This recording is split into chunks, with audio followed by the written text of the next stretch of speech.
Revelation 21, the new heaven and new earth. In the final vision of Revelation, the Apostle John saw a breathtaking sight, a new heaven and a new earth. The first heaven and earth had passed away, and the sea was no more. Then John saw the holy city, the New Jerusalem, descending from heaven like a bride beautifully dressed for her husband. A loud voice from the throne proclaimed, "Look, God's dwelling place is now among the people, and he will live with them. They will be his people, and God himself will be with them and be their God. He will wipe every tear from their eyes. There will be no more death or mourning or crying or pain, for the old order of things has passed away." The city shone with the glory of God, its brilliance like a precious jewel, clear as crystal. It had 12 gates, each made of a single pearl, and 12 foundations, each adorned with precious stones. The city's walls were made of jasper, and the city itself was pure gold, as pure as glass. The streets were paved with gold so transparent it seemed like glass.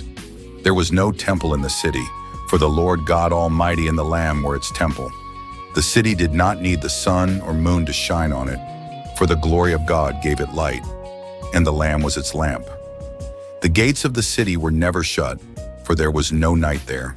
Nothing impure would ever enter it, nor anyone who does what is shameful or deceitful, but only those whose names are written in the Lamb's book of life. A river of the water of life, clear as crystal, flowed from the throne of God and of the Lamb down the middle of the great street of the city. On each side of the river stood the tree of life, bearing 12 crops of fruit, yielding its fruit every month. And the leaves of the tree were for the healing of the nations.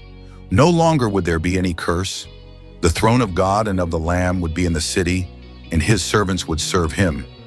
They would see his face, and his name would be on their foreheads. There would be no more night, no need for lamps or sunlight, for the Lord God would give them light, and they would reign forever and ever. As John's vision of the New Jerusalem fades, one truth remains crystal clear. God's ultimate plan is not destruction, but restoration. This is not just a story of a future hope. It's a promise for all who trust in him. Imagine a world where every tear is wiped away, where pain and death are no more, where the very presence of God fills every corner of existence. This is the future awaiting those who belong to Christ. But this vision is more than a distant dream. It's a call to action. It reminds us that our lives today matter. Every act of faith, every step of obedience, every moment of enduring hope is preparing us for that glorious day.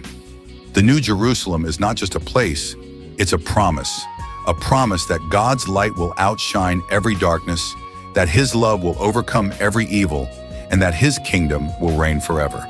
So as you face the challenges of today, remember this: your story doesn't end here. Whether you're walking through valleys of pain or standing on mountains of joy, the New Jerusalem is your eternal home. Let this vision fill you with hope, strengthen your faith, and inspire you to live with purpose. Because one day every tear will be wiped away, every wrong will be made right, and we will see our God face to face. Until then, hold on to his promises. They are your anchor, your hope, and your future.